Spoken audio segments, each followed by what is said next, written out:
Hi everybody, thank you so much for joining me. Our topic of discussion today is reinvent yourself.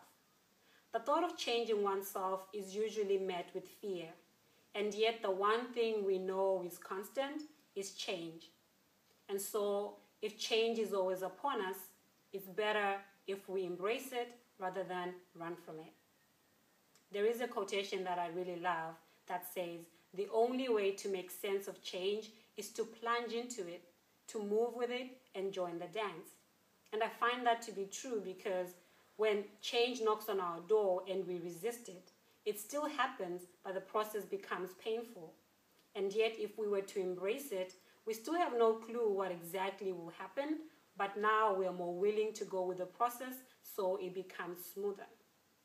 So let's dig in and see why we are so afraid to change and what things we can do to embrace this thing that is ever constant. One of the main reasons why people are so afraid to change is fear of the unknown. Change requires you to step into something different, to go to a place you've never been before, to experience things you've never experienced before. And because we don't know what it will be like, we are afraid that it may be bad. So we would rather stick to the old instead of stepping into the new. You've heard that statement, "The devil you know is better than the one you don't." Something which I believe is a very, very dangerous statement because it keeps you stuck in the old instead of allowing you to embrace something different.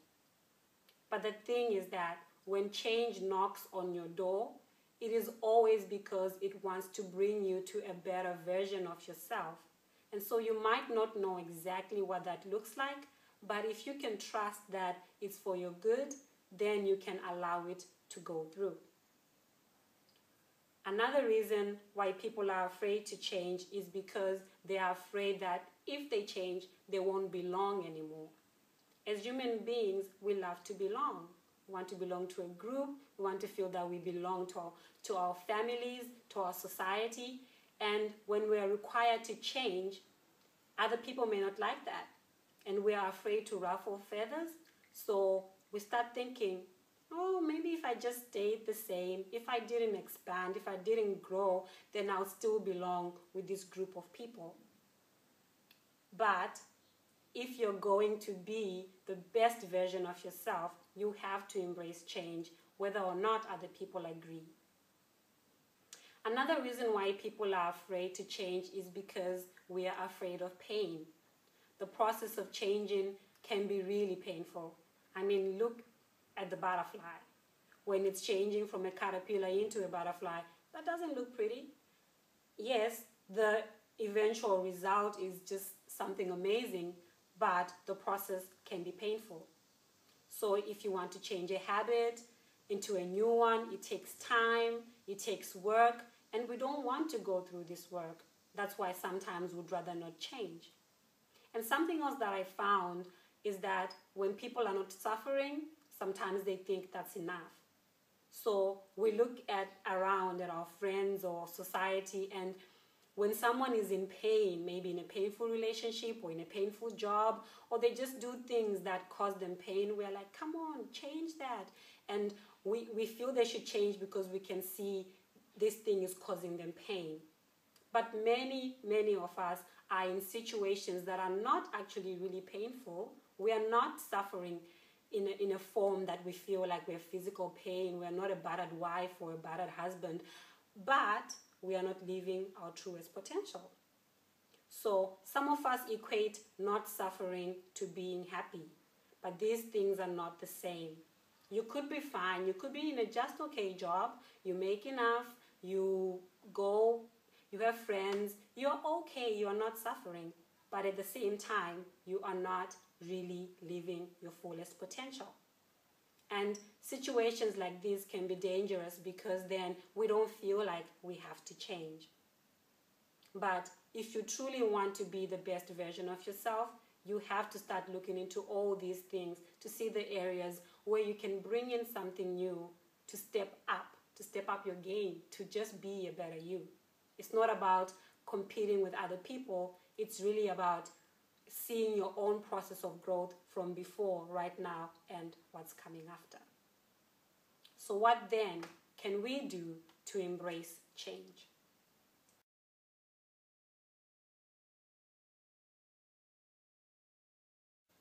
The first thing that we have to do is to know what we want. We can't change if we don't know where we're going.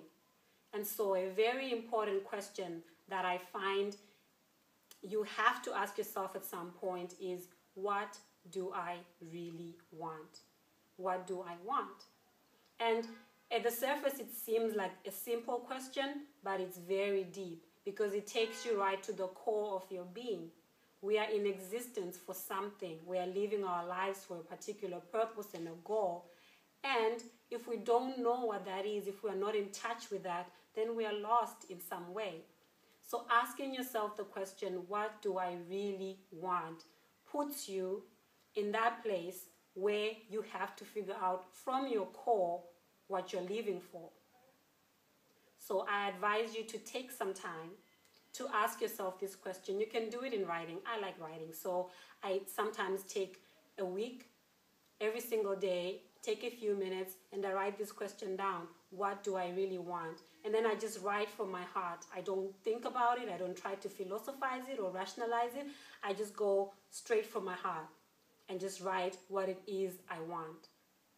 And this really helps me because when I look back at what I've written in the week, I can start connecting the dots like, oh, okay, so this theme seems to be coming up a lot. I seem to be interested in this, so maybe I should start working towards that thing. And when you figure out what you really want, then you can look at where you are now and see how far apart those two are. And this distance between the two is how much you need to change. Maybe for some of us it's a big gap, and for some of us it's small. So just take a look and see how much change you need to bring into your life.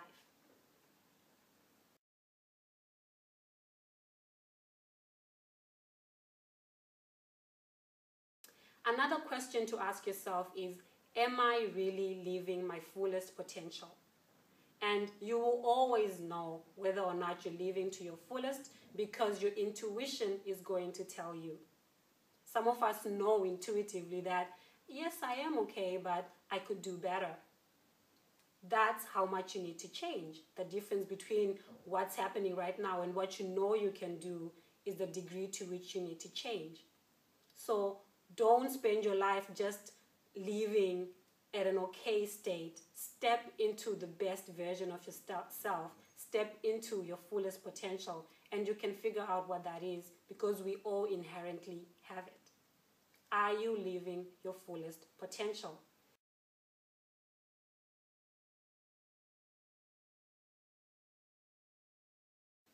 And then, after you have figured out what you want and whether or not you're living your fullest potential, the next thing is, what one thing can I do today after watching this video from Fadzi? What one thing can I do that will move me closer to my goal or closer to the truest me? And break it down. You don't have to think of moving or leaving your job as the big thing. Just something small that you can do today to help you to move closer to your dreams. For some of us, we need to update our CVs. Maybe you haven't updated your CV in forever. You complain about your job, you don't like it, you're miserable in it, and yet you don't do anything about updating your CV. And just looking, not even applying, just looking at the career section of newspapers or a website to see what's out there. So maybe that's what you could do today. Spend an hour updating your CV, go onto a job website and see what they're offering, what you can find out there. Some of us, we need to agree to go on a date. Someone has been asking for a long time and we say, no, I'm too busy, I don't feel like it. And yet you want to be in a relationship. Well, you can't get there if you don't go out there and date somebody.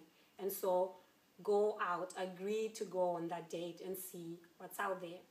You don't have to date the person if you don't like them, but at least you give yourself a chance to meet someone new, to have a conversation, to go to a new place, to dress up and enjoy life.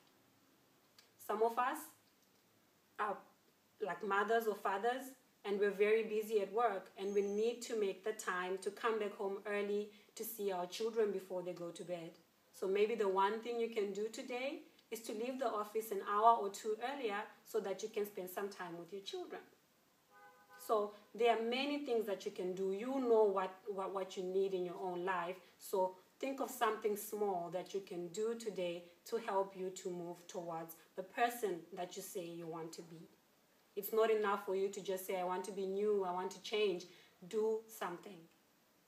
So take down this big goal, break it down into doable tasks, and do something each and every single day. So you do something today, and then tomorrow you think of another small thing that you can do that will help you to move closer to your dreams. And if you do this constantly, then you're living the changing process. It doesn't have to be as painful. So this is the message I had for you this week. And I would love to hear from you. In what areas do you need change? And how are you taking it? Are you running away from it? Or are you actually opening up your arms and saying, yes, change, please come, and embracing it? So please let us know in the comments what tools you use when you're faced with a change.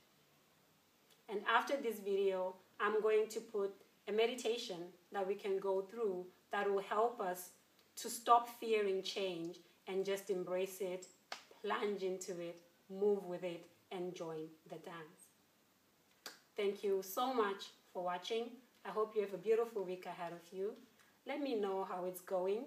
Let me know what small things you're going to do to help you to change into a better version of yourself. Namaste. Bye, everybody.